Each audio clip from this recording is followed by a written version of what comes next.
Hello everybody, welcome to the United Stands. I'm Mark Goldbridge and this is your latest Manchester United news, and have we got a packed show for you tonight. I want to talk about the 5 players that Amorim is going to focus on at Manchester United over the next 2 years. I also want to talk about the key difference between Amorim and Ten Hag and why he's got a head start straight away.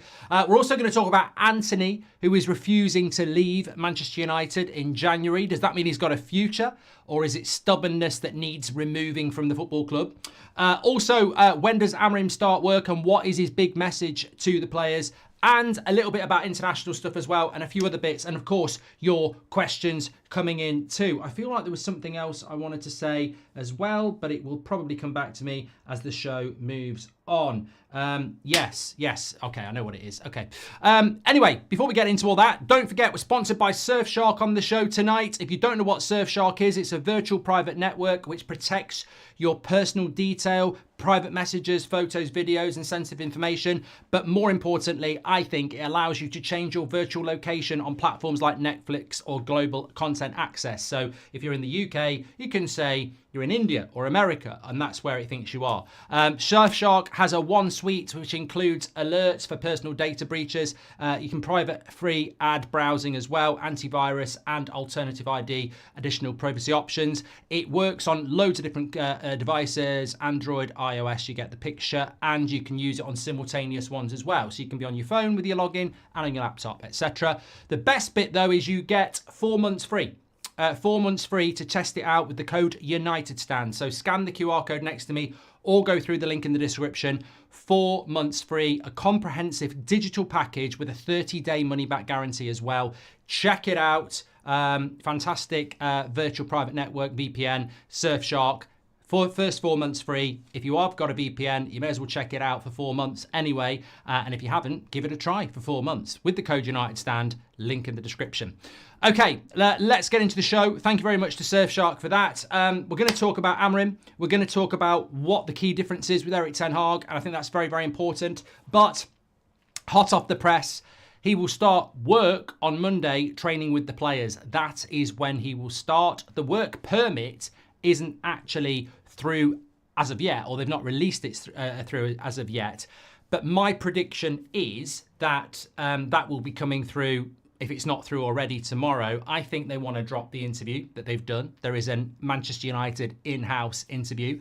I think that will drop some point tomorrow, Saturday, maybe even Sunday, and then Monday it's time to get to work with all the pictures and everything like that. So that's what I think is going to happen. He has spoken to some players. Apparently, well, Beth was talking about this at 2 o'clock, so check the video out. But just to comment on that, apparently the emphasis is on fun. But I think there are 5 players that are absolutely essential to Amorim's future at Manchester United. And I don't think it's Bruno Fernandes. I don't think it's Casemiro. I don't think it's Marcus Rashford. I don't think it's Martinez. I don't think it's Mazraoui. I think there are 5 players that will fundamentally define our future and define Amorim's as well. And I think they are Kobe Mainoo, Lenny Yoro, Rasmus Højlund, Ahmad, and Garnacho. I think those 5 players, which is effectively half a team, they will define the future because they are young players with potential that can go up to another level with a hungry, enthusiastic manager who wants to mould them into a style that is good enough to compete with the best teams. And every single one of those players can get better.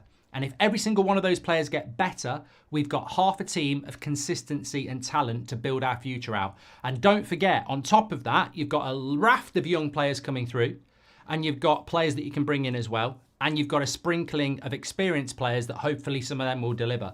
But I think the future is something that we need to look at and not necessarily the now. The next 18 months is growth. Where we are in 2 years is where we want to be. And in 2 years' time, some of these players will have got worse that are experienced. Some of them will have gone. But in 2 years' time, every one of those 5 players I've just mentioned won't be anywhere near their prime yet. They will still be 20, early 20s.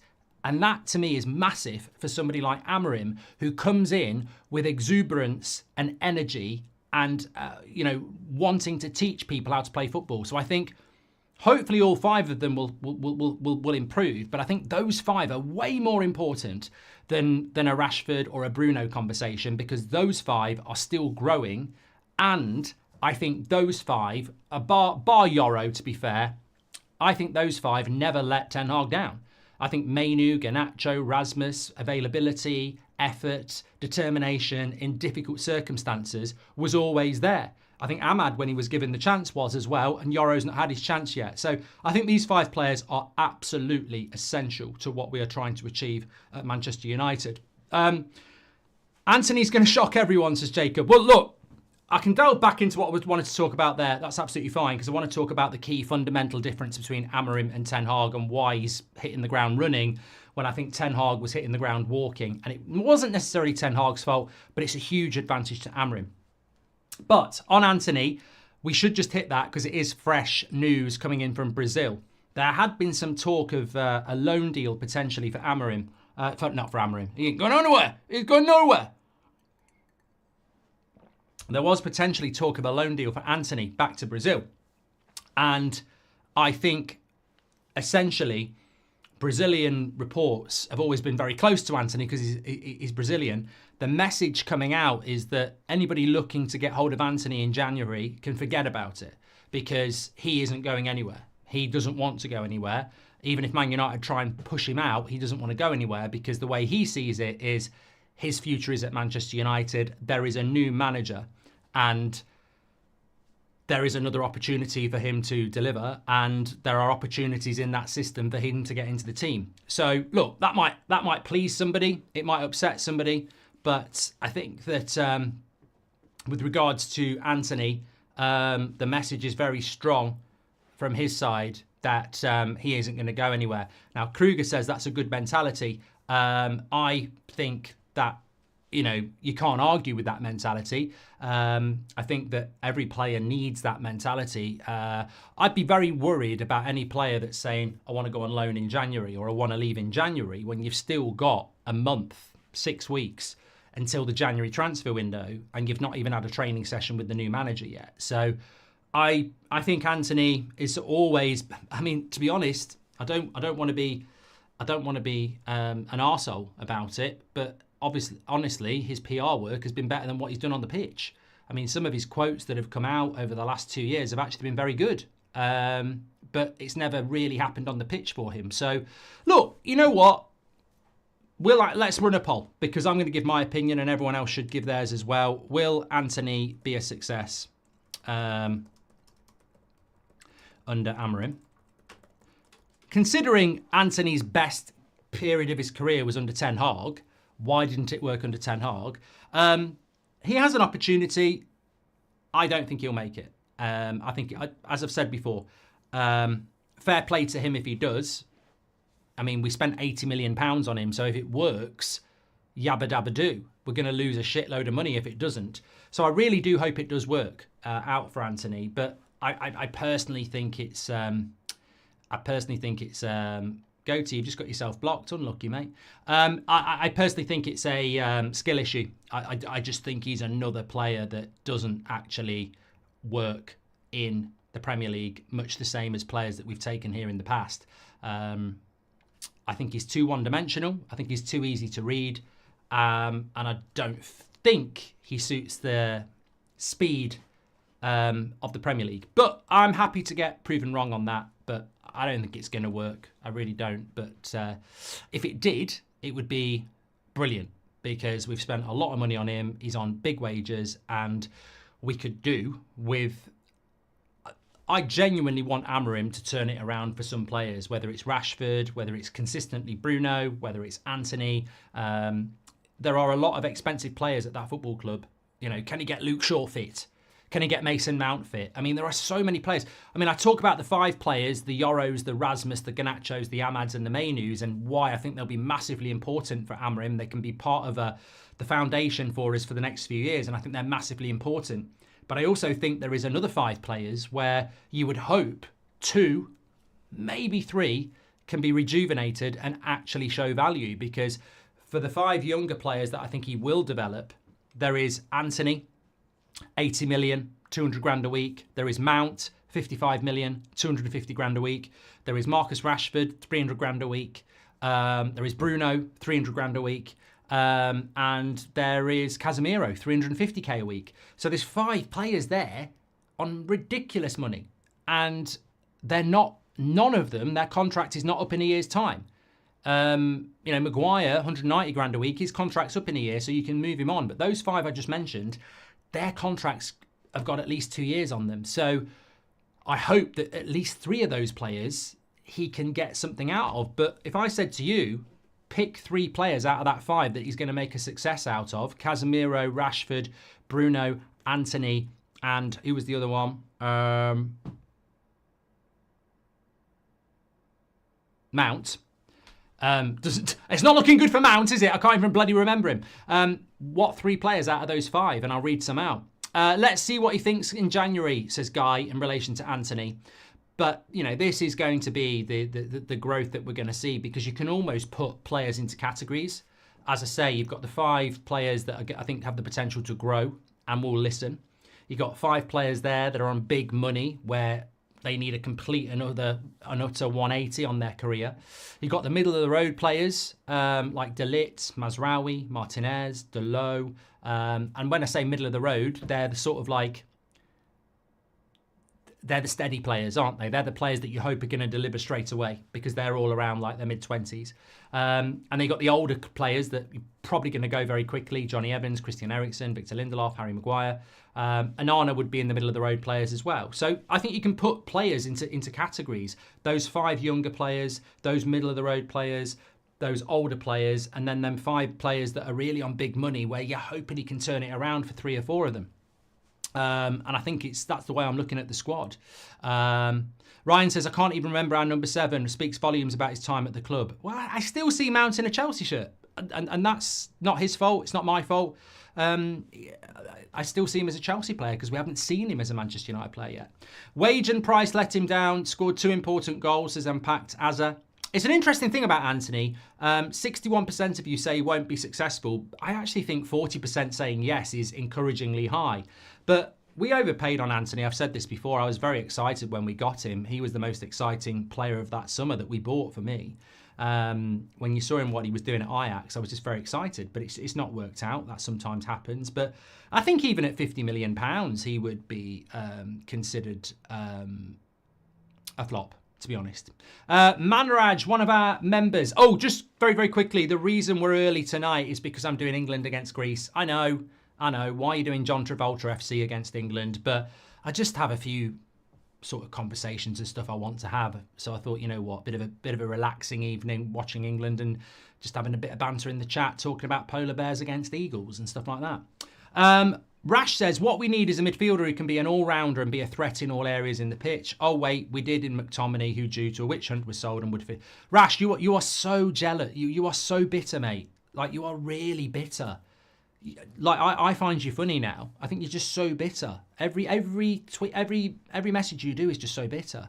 And Scott McTominay was never an all-rounder. What are you talking about? He was a good player in and around the box to score goals. He was never an all-rounder. He used to play hide and seek when we played him as a holding midfielder. So, unfortunately, you're wrong. He wasn't an all-rounder, and it wasn't a witch hunt. Ineos got rid of him so they could buy Agate. So, stop being so bitter.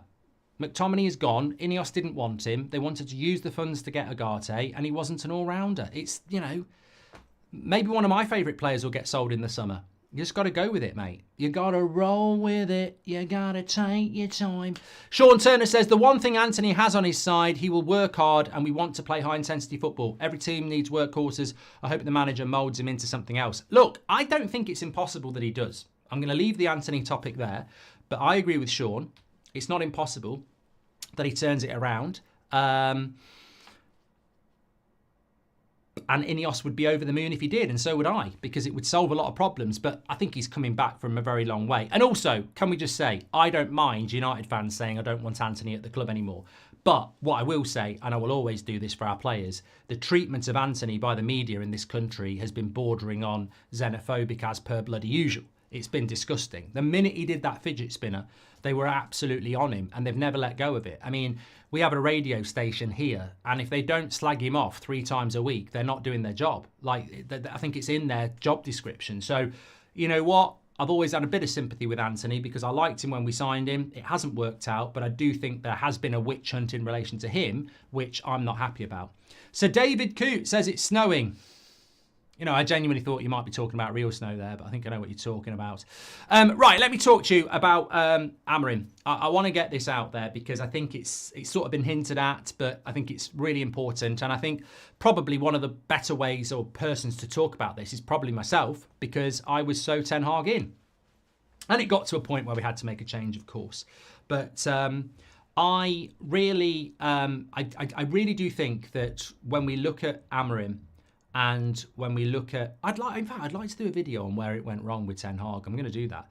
But this is not about Ten Hag. I'm thinking what I want to do is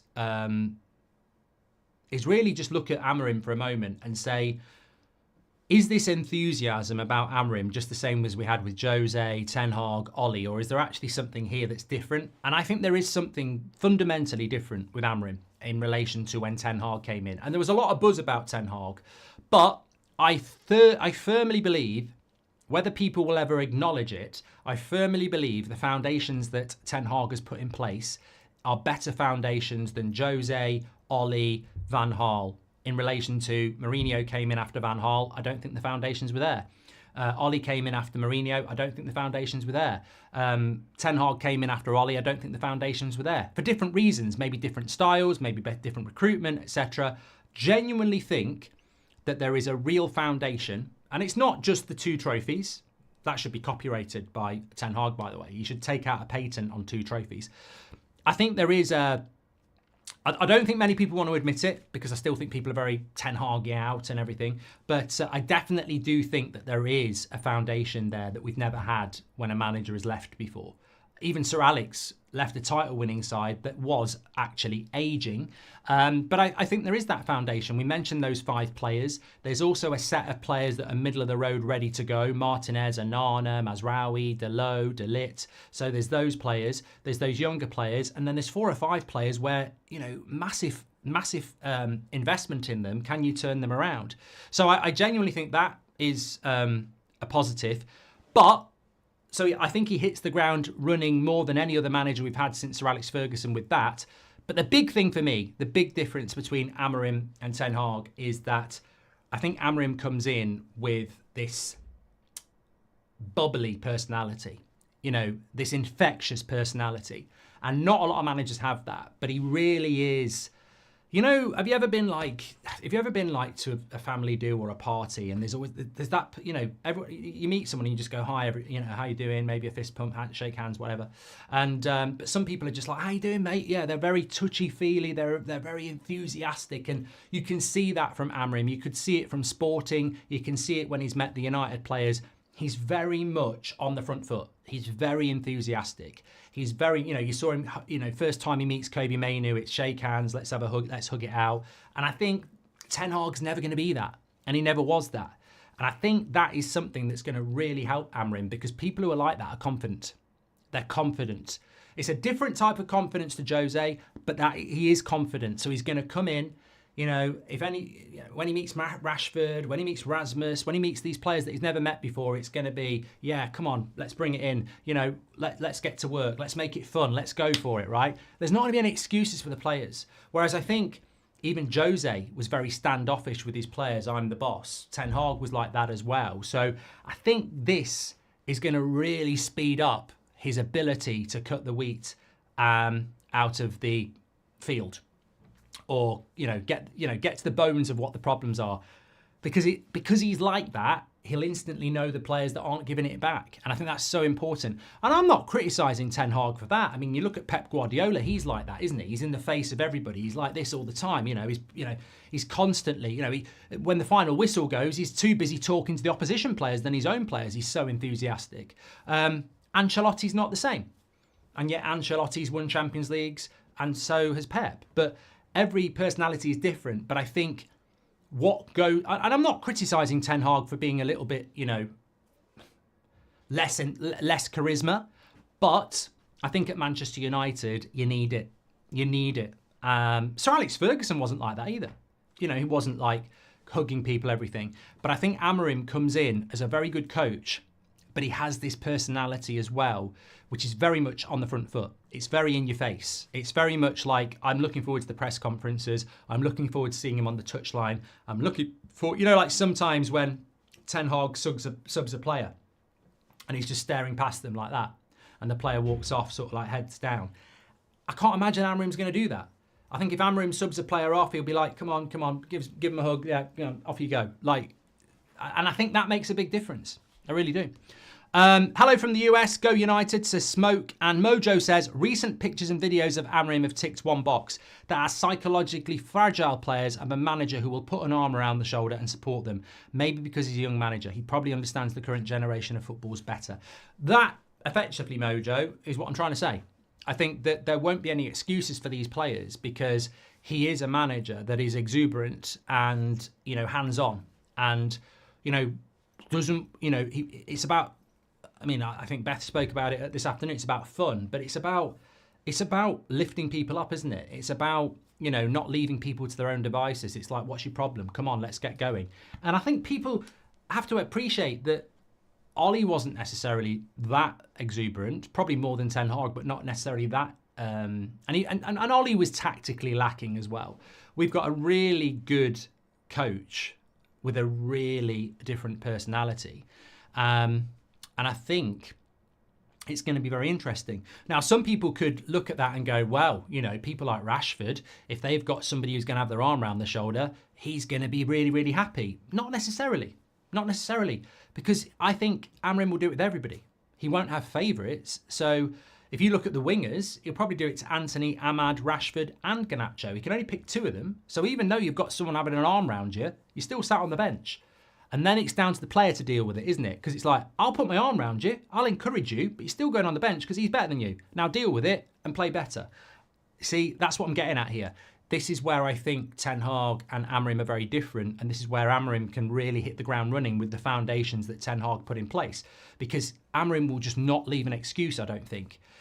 I think Ten Hag, when you look at, you know, certain players and certain issues, he's probably disciplined them and, you know, you're not in the team and that's the way it's going to be. I think Amorim will be, how you doing? How you doing? Let's get to work. Let's go. How you doing today? How do you feel yesterday? Feeling good? Let's go and have some fun. Come on, let's get training. Right, lads, everyone get round. You're dropped for tomorrow. I'm going to go with that. And that player's probably like, you just had your arm around me. You're saying let's have fun, but I'm not in the team. And that puts the onus on the player. I think it's a very, very clever way to lead because you don't isolate your players. You look after your players. You encourage your players. You're personable with your players. You communicate with your players.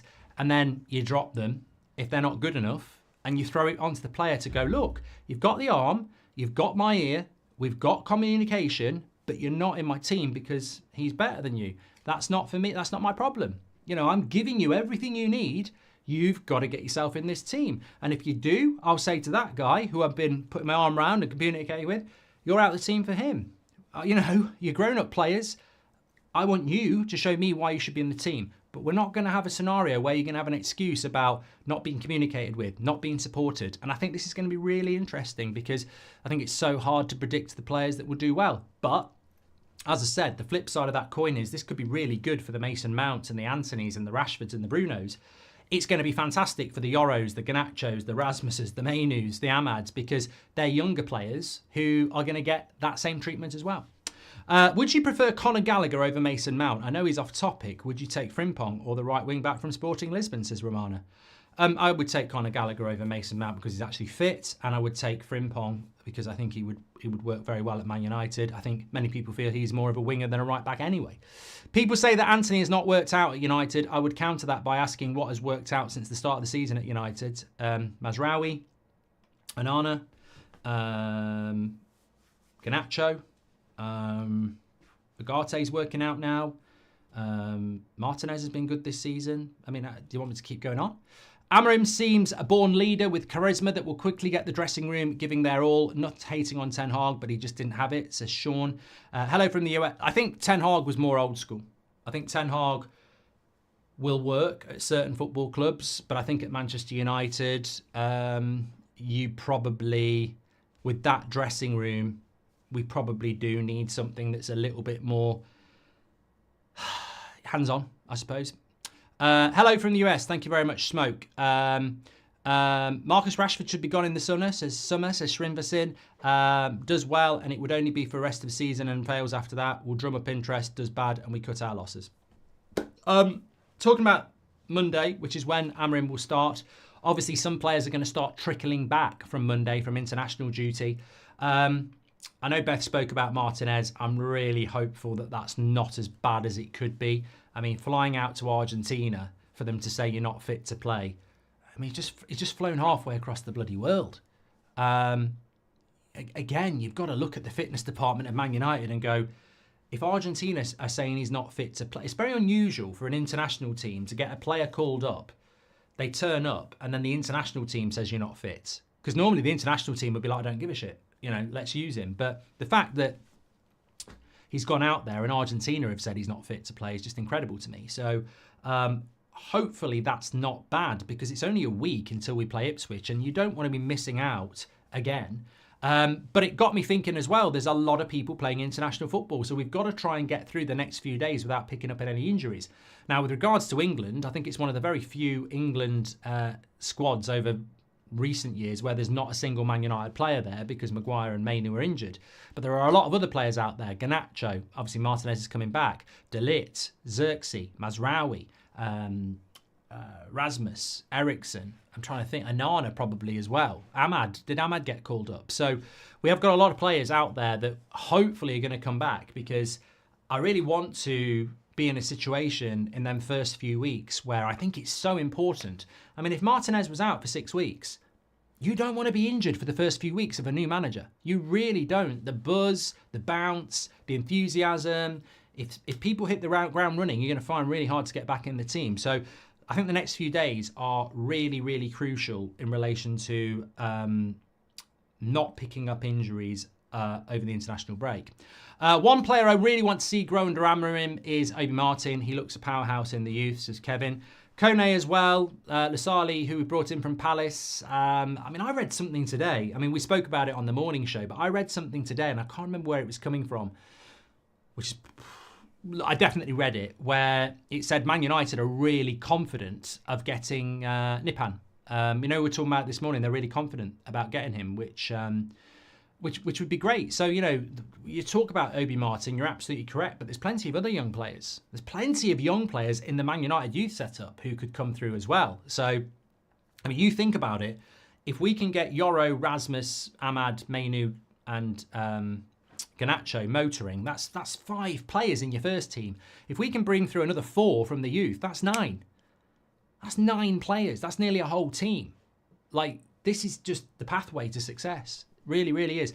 I read something today as well from the Manchester Evening News saying that Amorim's going to take a lot of interest in the youth team. And I thought, hold on a minute. So did Ten Hag did. Like, this is not... Ollie did. Like, let's not pretend Amorim's invented looking at the youth. We've actually been very good at our youth for most of our history. It will be massive. Of course it will. Glenn C says, I wonder if it would help if he makes it clear that he puts a lot on making subs and he expects to sub players because they left everything on the field, says Glenn. I don't know about that. I mean, I think one of the big conversations is, will he play wing backs or will he play wingers? I think that's going to be very interesting. It's also going to be very interesting to see who he plays in his back 3, whether it's centre backs or he puts a full back there. It'll be very interesting to see what he does behind his striker with the 2 there. Will it be wingers or will it be attacking midfielders? But I think also it'll be very interesting to see how many subs he makes, because Ten Hag substitutions. There was another manager, I think Ollie, very slow with substitutions, and you want to be quick with that. Simon says, Simon, let him speak, Simon. I just want to say thank you to you guys for helping me deal with my mental health issues that I'm currently going through. I hope you're doing well, Simon. It's a fantastic community, and I'm sure a lot of people will share those experiences and support with you as well. So hope you're doing well, Simon, and thanks for being a part of it. One player, I've done that one. Do you see a place for Mount in this team, says Sean. I think a fit Mason Mount that's Chelsea's Player of the Year ability would be very much pushing for a starting place in this team. Yes, I do. But can we get that Mason Mount? That's the big thing. Can we get that Mason Mount? Because that's what we bought. I mean, he's got the number 7 on his back for a start. I hope he can get in the bloody team because I'm fed up with the number 7 shirt being retired. You know, Jude Bellingham, didn't Birmingham City retire Jude Bellingham's number? I mean, we may as well start retiring that number 7 shirt. It never bloody plays. The most iconic shirt at the club. And it's, you know, absolutely, we never use it. Rash says, not to be bitter, Mark, is it safe to say Amorim gets a free pass this season, but is it not lowering the standard? Honest question, just want to know. I think Amorim gets a free pass for the next 2 seasons. Whether I can fight that, whether we can fight that, the people who want to fight that fight, I don't know. But for me, Amorim gets the next 2 seasons, this one and next. I don't want to see any knives out for Amorim. I don't want to see any United fans saying Amorim out. I don't want to see the press doing it either. I'm realistic. I'm realistic that it won't take long for that to happen because there are venomous people in and around Man United's fan base and the media. But it's not a free pass for this season. It's a free pass for next year as well. We are changing the way we play. We have a huge amount of problems that have never been solved. Look, I think it's this season and next, but I don't know. I don't know whether everyone else will go along for that ride as well. Mike JBA has gifted another membership. He does it regularly, Mike, so give him a shout out in the chat. Sugar says, if we don't win any title again and we're just busy enjoying the style of play from Amorim, will you be satisfied because people said Ten Hag was moaning about 2 trophies? I never understand this question. Well, I do, but there's always one answer. People say, would you be happy not winning trophies if we were playing good football? But they're not mutually exclusive. If you play good football, result is part of it. There's not really a team in history that plays good football and doesn't win games. You could say Bielsa's Leeds, but I don't think Leeds fans felt it was good football losing 4-3 or winning 5-4. I think it was entertaining, but I don't think good football goes hand in hand with winning for me. 100%.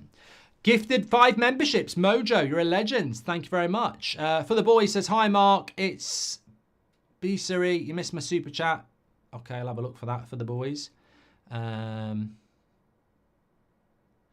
blum, what do you think about Harry Amas, says Zane? Huge, promising and potential. I mean, he's only 17, isn't he? So I think there's plenty of time for him. Yeah, definitely time for him. Cairo Call says, I'm travelling from California to see United play Bodo Glimt and we'll go to Liverpool versus Madrid as Liverpool is my dad's favourite team. Can't wait to see Amorim ball. I think Bodo Glimt will be sold out very, very soon because that's going to be his first home game. Wage and price let him down. That was impact as a let's see what happens in January. No, you didn't do a super chat, you cheeky git. Sent me all the way back there for nothing.